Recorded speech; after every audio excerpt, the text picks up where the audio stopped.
1 Samuel, capítulo de número 7, vamos ler do verso de número 7 em diante. 1 Samuel, capítulo de número 7, verso de número 7. Amém? Glória a Deus. Obrigado, Pedro, por essa oportunidade. Amém. Deus te abençoe adiante. Glorificado também seja Deus pela sua vida.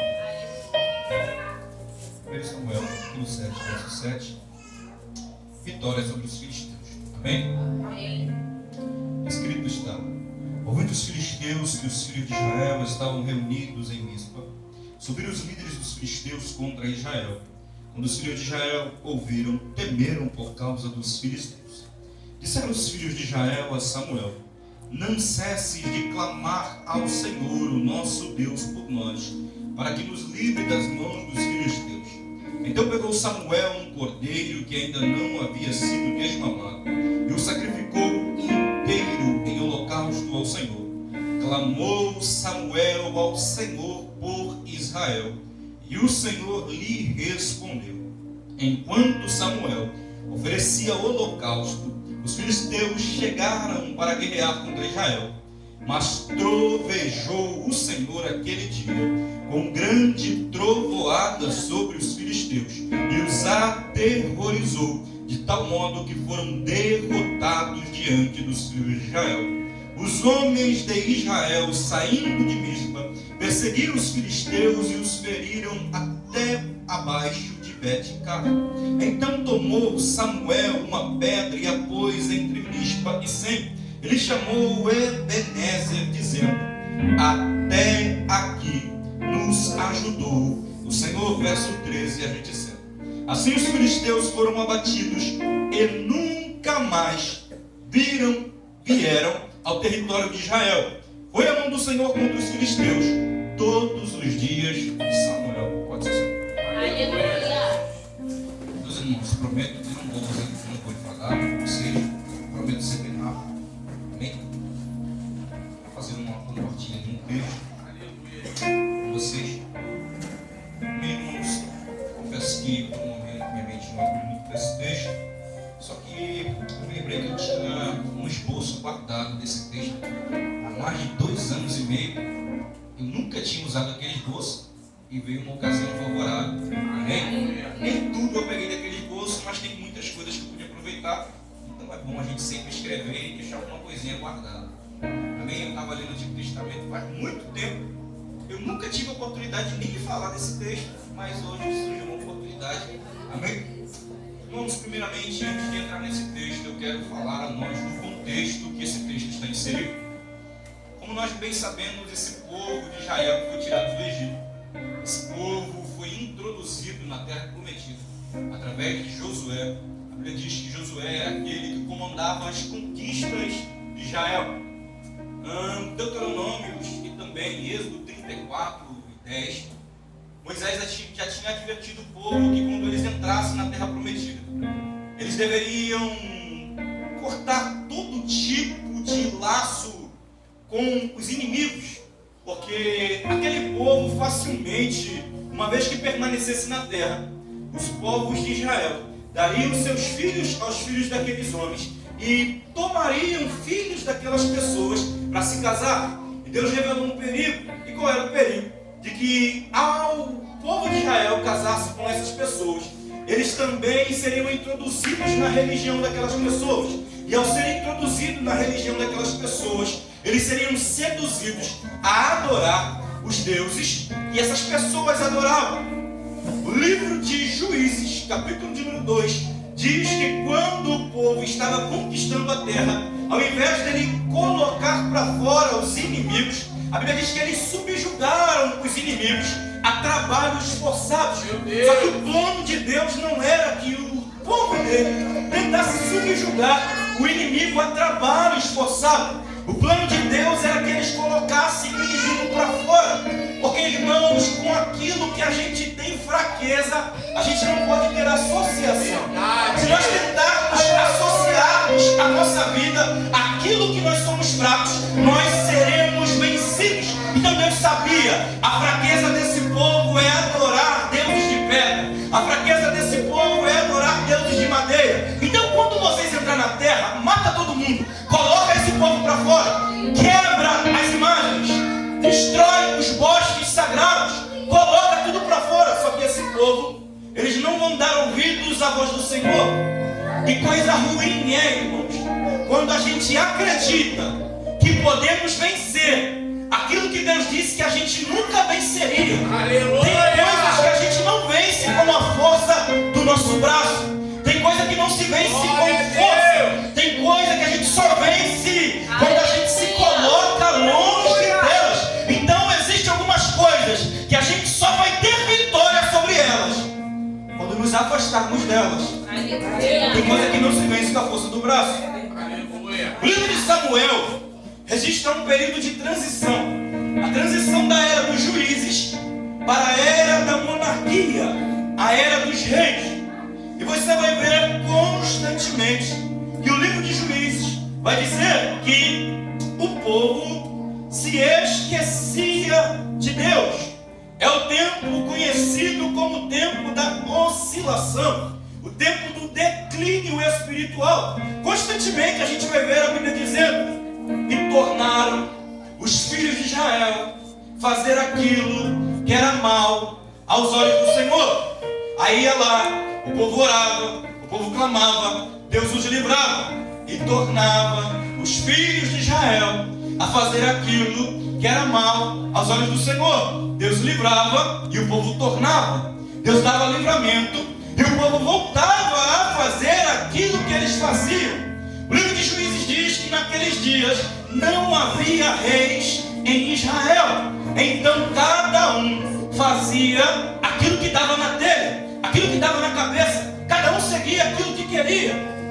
Só que isso só ia levando o povo a um estado de declínio espiritual.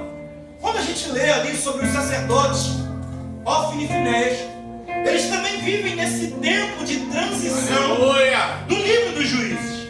A gente vai ver que havia uma grande corrupção no sacerdócio. Os sacerdotes estavam corrompidos. Eli não repreendia os seus filhos. Está escrito que a lâmpada de Deus estava se apagando. A lâmpada de Deus era o candelabro que ficava na parte de dentro do lugar santo. E aquela luz, irmãos, eu estudando sobre isso, eu vi que era algo muito importante. Por quê? Porque dentro do lugar santo e do lugar santíssimo não havia luz natural. A luz do sol não entrava lá dentro.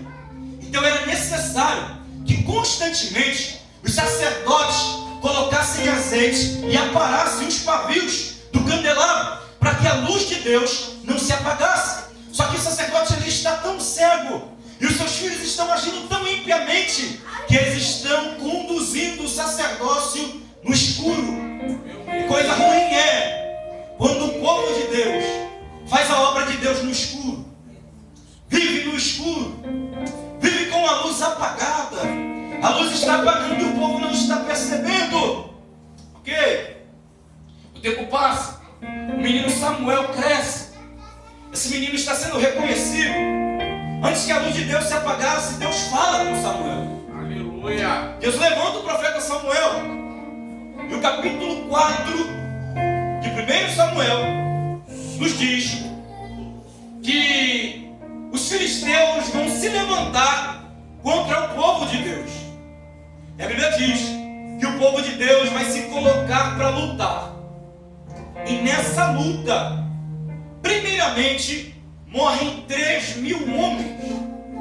Eles pegam a arca de Deus e pensam que com a arca de Deus eles poderiam vencer o inimigo. Só que os objetos sagrados, as coisas de Deus, não são independentes das nossas atitudes. Sabe, às vezes nós vemos pessoas que têm Bíblia aberta no Salmo 91 dentro de casa. Tem lá escrito no carro que o carro é do quarto homem da fornalha. Tem lá escrito que a vida dele é de Deus. E às vezes acha que essas coisas têm o poder de o livrar, como esse povo estava fazendo. Esse povo pega a arca e vai. E o povo é duramente derrotado. Em um só dia, morrem 34.000 homens. A arca de Deus é tomada. A mulher de um dos filhos do sacerdote vai ter um filho. E quando ela dá a luz, ela diz: e acabou. Lá se foi foi embora a glória de Israel. É bastante importante declarar que esse povo é invencível. Não se assuste com o que eu vou dizer. Em Deuteronômio capítulo 20 diz que quando esse povo fosse para a guerra, ainda que os inimigos tivessem cavalos, tivessem um povo numeroso, tivessem em maior número do que eles não deveriam temer. Enquanto estivessem em obediência, esse povo era invencível. Mas quando o povo desobedecia a Deus, ainda que fosse 200 inimigos, os inimigos venciam eles. Porque em desobediência não tem como ter vitória. Em desobediência a gente sempre vai perder para Satanás. Em desobediência a gente sempre será um derrotado. A arca de Deus é tomada. A Bíblia diz que os filisteus levam a arca. A arca fica no território dos filisteus um período de 7 meses. A Bíblia diz que eles colocam a arca na casa do deus Dagom. Você conhece a história? Quando vai ver, Dagom está caído. Levanta Dagom. A Bíblia diz que depois ele é cortado, só fica o tronco. E Deus vai colocar tanto juízo sobre os filisteus que eles mesmos vão se encarregar de devolver a arca. Não foi o povo de Israel que buscou a arca. O inimigo sentiu o juízo de Deus sobre eles. Eles mesmos devolvem a arca. Está escrito que os homens de Bet-Semes olham para dentro da arca e morrem aproximadamente 50.000 pessoas. Deus estava descendo com juízo sobre eles. Eles resolvem entregar a arca. Está escrito agora que a arca vem para Kiriat Jearim e ela vai passar um período de 20 anos na casa de Abinadab. Diz o texto que se passa bastante tempo. Muito tempo se passa. E o texto diz no versículo de número 2 que toda a nação de Israel suspirava esperando Deus agir no Simar, e Deus não fazia nada. 20 anos estão passando e o povo está esperando uma ação de Deus. Só que Deus não está fazendo nada. O povo tem a arca de Deus, só que não está acontecendo nada. E o inimigo está oprimindo o povo. E a primeira lição que eu quero deixar com esse texto é que Deus não pode ser manipulado. Não adianta a gente ter objetos que representam a presença de Deus, Meu Deus. sem ter compromisso com Deus. Não adianta ter a arca de Deus e não ter o Deus da arca. Esse povo tem a arca de Deus, mas ao mesmo tempo que esse povo tem a arca de Deus, está escrito que eles também têm os Baalins e as Astarotes. Ao mesmo tempo que esse povo está com a arca, esse povo também está com os deuses estranhos na bagagem. E eu repito, Deus não pode ser manipulado. Deus não pode ser manipulado pelo meu serviço na obra de Deus. Deus não pode ser manipulado pelas minhas orações. Ontem de ontem, eu conversava com um jovem no meu trabalho e eu pregava para ele, dizendo a respeito de arrependimento, dizendo a respeito de salvação. E ele conversando, estávamos entre três. E ele falava para o outro: olha, cara, eu vou aceitar Jesus para talvez Deus me dê algumas estratégias para mim prosperar. Eu disse para ele: rapaz, vê lá, talvez as coisas até piorem quando você aceitar Jesus. Talvez as coisas fiquem até mais difíceis. Não vem para o Evangelho com essa mente de que quando você aceitar Jesus, Deus vai te dar 3 estratégias e você vai prosperar. Talvez as coisas fiquem pior, porque Deus pode ser manipulado. Infelizmente, muitas pessoas tentam manipular a Deus. E precisamos de líderes como Samuel, que clamam ao povo para que o povo se volte a Deus. Repito, Deus não pode ser manipulado. Dá glória a Deus. Irmãos, vou dizer baixinho: Deus não é gênio da lâmpada mágica. Deus não é gênio da lâmpada mágica. Você dá 3 esfregadinhas e faz 3 pedidos. Dá uma esfregadinha, vem no culto de Deus e pede um carro. Não que a abrangência do Evangelho não possa te dar essas coisas, mas Deus não é gênio da lâmpada mágica. Vou me esfregar um pouco com Deus para ver se Deus me dá alguma coisa. Antes de Deus te dar alguma coisa, Deus primeiro deseja mudar você. Aleluia. Antes de Deus te dar vitória, Ele quer mudar o seu inteirinho. Então a primeira lição é: Deus não pode ser manipulado. Glória a Deus. Ok? O povo está esperando Deus agir. É impressionante, o povo está esperando Deus agir e Deus não age. O povo está esperando Deus fazer e Deus não faz. Porque tem coisas, irmãos, que não dependem totalmente de Deus. Tanto que se você ler, o texto diz: até aqui nos ajudou. Não é que Deus fez tudo, é que Deus ajudou o povo a ter vitória. Então, às vezes, irmãos, se não nos posicionarmos, vai passar 20 anos, vai passar 30 anos, vai passar 50 anos, tu vai morrer e não vai alcançar aquilo que Deus te prometeu. Mas se você se posicionar Aleluia. e parar de esperar Deus agir enquanto você não faz nada, Deus vai fazer aquilo que você precisa que Ele faça. Irmãos, se a gente se posicionasse, às vezes o azeite da igreja iria durar mais. Já viu que tem gente que pega o azeite da igreja, passa no carro, passa no periquito, passa no papagaio, passa na porta, a casa já está cheia de gordura, porque ele passa azeite em tudo, achando que o azeite vai mudar a casa dele. Não que você não possa consagrar a sua casa, mas se você se posicionasse, não precisaria você ficar gastando esse azeite. Aleluia. Tem coisa que se resolve com posição e não tentando fazer Deus de um amuleto. Então, irmãos, entenda, Deus não vai agir enquanto você também não agir. Deus precisa que você tome alguma atitude para que Ele também haja na sua vida. Aleluia. Sabe, irmãos, eu repito, Deus não pode ser manipulado. Antes de Deus te dar algo, Ele quer mudar você. Pedro, escrevendo a sua primeira carta, capítulo 1, verso 9, ele diz: alcancem o fim da vossa fé. E qual é o fim da fé? Carro. Qual é o fim da fé? Ouro. Qual é o fim da fé? Prosperidade? Ele diz: não. O fim da nossa fé é a salvação. Aleluia. Da nossa alma. Aleluia. Então, antes de Deus te dar alguma coisa, Ele vai mudar o seu inteirinho. Samuel vai pregar para o povo. E a pregação de Samuel no versículo 3 é: se de todo o vosso coração vos converterdes. Se vocês se converterem de todo o coração, primeiro ponto da pregação de Samuel para o povo: se convertam.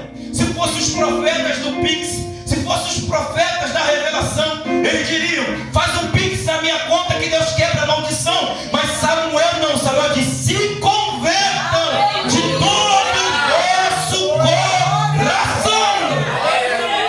Conversão é uma mudança voluntária. Conversão é uma disposição para mudar. Conversão é uma disposição para ser uma pessoa diferente. Conversão é deixar que Deus governe a nossa vida. E Samuel diz: converta-se de todo o coração. Porque se não for de todo o coração, irmão, não adianta. Se não for de todo o coração, o quadro não muda. Se não for de todo o coração, Deus não trabalha. Se não for de todo o coração, as coisas continuarão a mesma. E tem uma frase que eu odeio ela: Deus só quer o coração. Deus não só quer o teu coração, Deus quer toda a sua vida. Paulo, escrevendo aos Tessalonicenses, capítulo 5, verso 23, ele diz que o Deus de paz conserve vocês em todas as áreas em santidade. Que Deus santifique o vosso corpo, alma e espírito. Deus não quer só uma parte da tua vida. Se Deus não tiver todo o seu coração, não existe espaço para Ele em lugar nenhum da sua vida. Então, o primeiro passo para se livrar da opressão do inimigo é se converter de todo o coração. Aleluia. Glória a Deus, amém. Se Deus não for buscado de todo o coração, tudo tudo será em vão. Tudo será à toa. Não vai adiantar nada. Segunda coisa da pregação de Samuel: coloque para fora as asterotes, Astarotes, os Baalins. É como se Samuel estivesse dizendo: se livre de tudo aquilo que atrapalha vocês de se aproximar de Deus. Sabe, irmãos, é fácil quebrar os ídolos de pedra. Chegar ali e quebrar uma imagem é fácil. Chegar ali e quebrar uma imagem de madeira, colocar fogo, quebrar uma imagem de pedra é muito fácil. Mas o difícil é remover os ídolos do coração. Paulo, escrevendo aos Filipenses, capítulo de número 3, verso de número 21, ele diz: e o Deus deles é o ventre. Sabe, porque às vezes a gente critica os católicos e condena-os. Só que muitos de nós ainda tem deuses, ídolos do coração. Vivemos um tempo, irmãos, e eu prego assim mesmo, calminho, com paciência. Vivemos um tempo em que quando as pessoas acordam, a primeira coisa que elas fazem não é agradecer a Deus pelo dia. A primeira coisa que elas fazem é ir para o Instagram, é ir para o TikTok. A primeira coisa que as pessoas fazem é ver se há alguma notificação. E tudo aquilo que rouba o lugar de Deus em nossa vida, Lucas, se torna um ídolo. Tudo aquilo que rouba as nossas energias e o local de Deus em nossa vida torna-se um ídolo. Já percebeu que quando você fica demasiadamente no seu telefone e você tenta ler a Bíblia, você não consegue? Já percebeu que quando você passa muito tempo no seu smartphone e depois você tenta orar, você não consegue? Sabe o que é isso? O telefone já roubou o lugar de Deus. Deus está até tentando entrar, mas não tem espaço para mim aí. Não dá para me operar. Você não deixa, não tem lugar no seu coração para mim. Então o que Deus está dizendo? Tire os ídolos. Coloque para fora. Coloque fora tudo aquilo que está te atrapalhando. Coloque fora tudo aquilo que rouba o meu lugar na tua vida. Coloque fora tudo aquilo que não deixa Deus operar em você. Aleluia. Glórias a Deus. Tudo aquilo que toma o lugar de Deus na minha vida torna-se um ídolo. Sabe, a gente está viciado demais. Sabe, às vezes a gente passa muito tempo no celular. Consegue ler a Bíblia. Sabe, e Samuel vai dizer: consagre-se ao Senhor. E o que é consagrar-se? Consagrar-se significa largar algo bom por um tempo para se dedicar a Deus. Comer não é pecado. Mas no jejum, a gente larga algo que é bom para se dedicar a Deus. Sabe, irmãos, a relação entre o casal não é pecado. Mas quando decidimos nos consagrar, nós largamos algo que é bom para nos relacionar-se com Deus. Sabe, irmãos? E às vezes Deus não se manifesta muito na vida de algumas pessoas. Não porque Deus não deseja se manifestar, é porque não há consagração. Não há espaço para Ele. Não há espaço para Ele trabalhar. Não há espaço para Ele operar. E eu quero enfatizar: se não for de todo o coração, não adianta. Está escrito em Joel, capítulo 2, se não me falha a memória, verso 13: rasgai o vosso coração e não as vossas vestes. Rasgue o coração. Não cante da boca para fora. Não venha no culto por vir. Não venha no culto à toa. Rasgue o vosso coração e não a vossa veste. Jeremias capítulo 29, verso 23. Deus declara: me buscareis e me achareis quando me buscardes de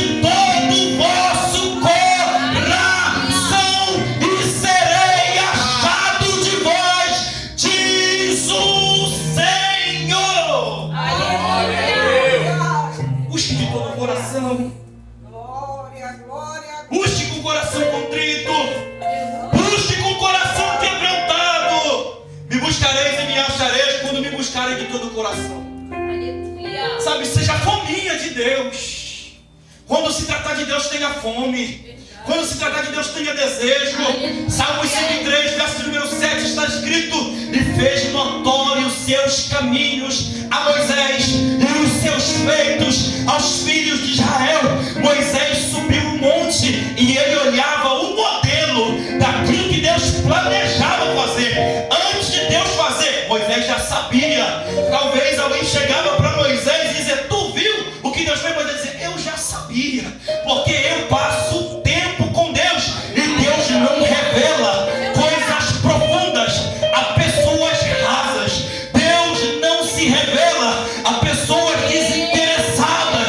Deus não se revela a pessoas que não querem ter compromisso e comunhão com Ele.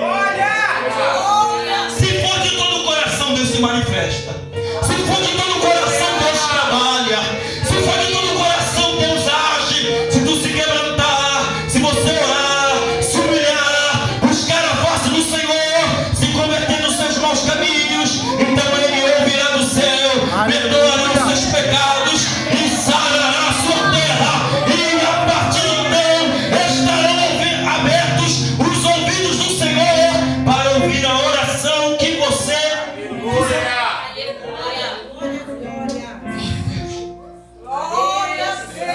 Aleluia. Aleluia! Samuel chama o povo a voltar. Sabe, irmãos, muitos pregadores não têm sido fiéis. Se eu falasse para vocês, Ebenezer, até que Deus me ajudou, não dissesse o que está escrito nos versículos antecedentes, eu seria infiel ao texto. Não tem como Deus te dar vitória se você não mudar o seu comportamento e se voltar a Ele. O povo suspirava, esperando pela ação do Senhor. É como Samuel passasse pelo povo e dissesse Shalom, e o povo dissesse Shalom. Sabe, o povo está cansado, o povo está mal. 20 anos e Deus não se manifesta. 20 anos e Deus não fala. 20 anos e Deus não faz nada. Mas quando o povo decide se voltar ao Senhor, quando o povo decide se posicionar, quando o povo decide se arrepender, quando o povo decide orar, quando o povo decide jejuar, quando o povo decide congregar, quando o povo se reúne, Deus trabalha. Aleluia! O povo se reuniu, o povo derramou uma água, dizendo: eu derramo a minha vida na presença de Deus. Quando os filisteus se levantaram, Deus trovejou dos altos céus. Aleluia!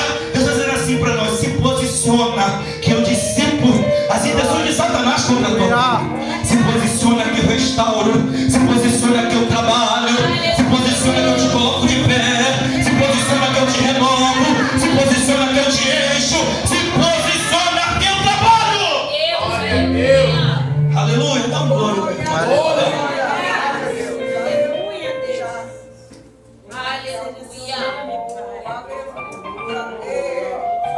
O povo se reúne, o povo ora, o povo clama. E quando o povo se junta, os filisteus vão ouvir. Já estou acabando. Quando os filisteus ouvem que eles estão reunidos, eles vêm contra o povo de Israel. Porque enquanto a gente está de braço aberto a receber o inimigo, quando a gente está abraçado com Satanás, ele está nem aí para nós. Mas é só a gente pensar e se posicionar, a gente endireitar nossas veredas.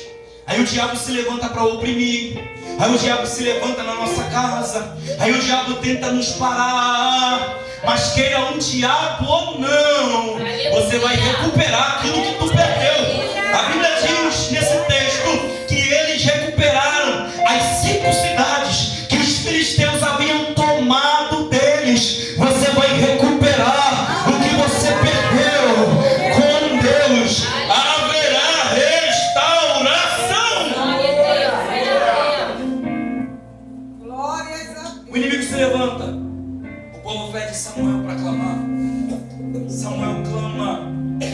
Samuel pega um cordeiro. Samuel sacrifica o cordeiro por inteiro. Deus troveja contra os inimigos. E eu acho isso interessante. Porque já estavam sendo oprimidos por 20 anos.